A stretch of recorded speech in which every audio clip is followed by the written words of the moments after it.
Now, French President Emmanuel Macron is in Gabon as part of an Africa tour that also includes stops in Angola, the Republic of Congo and the DRC. Macron's trip follows the announcement of a new Africa policy. It is focused away from the West Africa region where anti-French sentiment has been growing. Insecurity has fueled military coups, the leaders of which have clashed with regional and Western allies. Emmanuel Macron has proposed a new approach, promising that French military bases in Africa will be managed in collaboration with host countries with fewer French troops on the ground.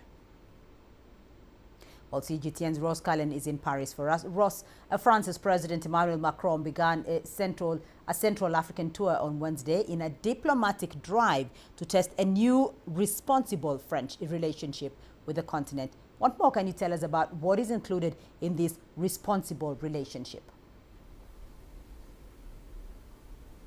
Yes, Beatrice, that trip underway now, visiting four different countries. Emmanuel Macron laid out his agenda for this trip a little bit earlier in the week. Before he left Paris, he wanted to try to reframe the France-Africa relationship and say that there will be a new military partnership working with nations, reducing France's military footprints on the continent, co-running academies with French and different African armies. Also wanted a drive to try to move away from the problems that we've seen in military relations between Paris and different West African nations after the coup in Mali in 2021, another army takeover in Burkina Faso last year. Both those countries asking French troops to leave. Both those countries are moving closer in their ties towards Russia. Now, there has been a problem for France in the Sahel region where it's been bogged down with 5,000 troops recently in the last few years, fighting armed groups in Mauritania in the west all the way through to Chad in the east. But France trying to reframe its relationship, focusing now on a more responsible relationship, education, youth, ties between French universities and businesses investing in renewable energies, and also focusing on links between different schools and trying to focus on youth because Africa has the youngest population, the average age anywhere of any of the major continents. And so there is that focus now on France, on focusing on broadening out its ties away from just being in Africa as a military power, focusing on a new relationship, no nostalgia for the past. Emmanuel Macron saying that France needs to have a profound humility when it comes to its relationships with different African countries, the long-standing, that history, that legacy, being the colonial power in so many of the countries on the African continent. But Emmanuel Macron is on his 18th trip to Africa since he became president in 2017, so really focusing on trying to improve relationships across the continent and not just in those regions in the Sahel where French troops have been fighting in recent years. Well, Ross, from Gabon, where next for the president and what is on the agenda?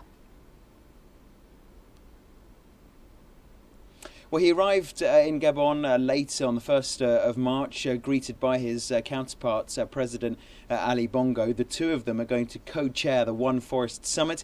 This is the One Planet Summit initiative, spearheaded by the French president. He's hosted previously different versions of the One Planet Summit, the One Ocean meeting that we had here in France. This is now the One Forest Summit taking place in Gabon, looking at how to improve links with nature, not just protecting biodiversity, protecting the actual flora and fauna in Gabon and across the wider African forest sphere, but also looking at how to have nature as a means of investment and try to drive financing of reforestation.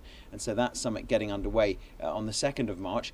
After that, he's going to Angola, which is interesting because France is also trying to broaden out its influence away from just French-speaking nations into more of other countries. For example, Angola was a former Portuguese colony. We have seen closer ties as well. Emmanuel Macron tried to broaden out with, he went to Guinea-Bissau, another Portuguese-speaking country. So trying to also get to Anglophone and Lusophone countries, not just focusing on the Francophone or French-speaking parts of Africa.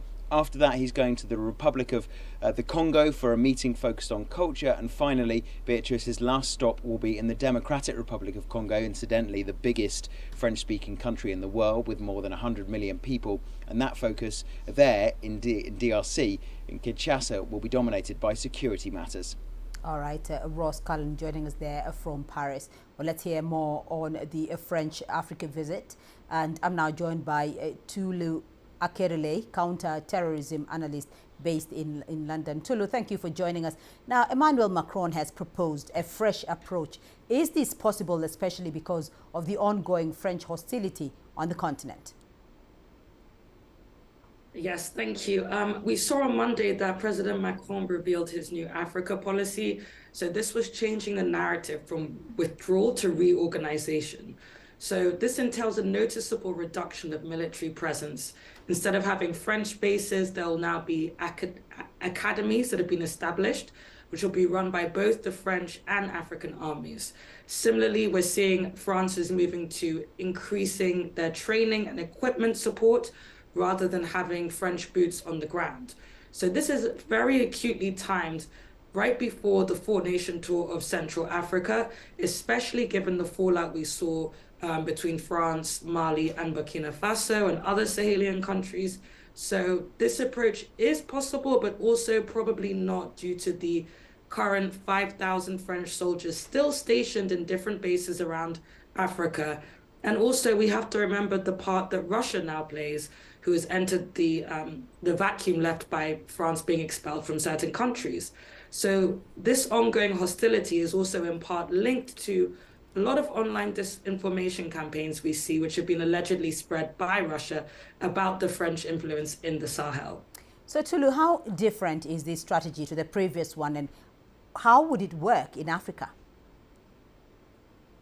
Well, that's yet to be determined, but we'll see a large difference in the scope. So now France is wishing to expand the scope from military aid to also the growth of small businesses and entrepreneurship aid. So Macron called this a new generation of French African entrepreneurs. So we're seeing a large emphasis on the balance between France and African countries and former colonial entities, and more of a partnership approach rather than the appearance of a former colonial power asserting its strength to protect its interests on ground. So we're expecting to see this partnership leveraging both military and economic opportunities, but its success is yet to be determined because of the continued hostility towards France. And Macron has mentioned that he needs to present a largely humbled and humility approach when dealing with African countries. So it's yet to be determined whether it's too little too late, or whether this new partnership will be received with open arms from African countries.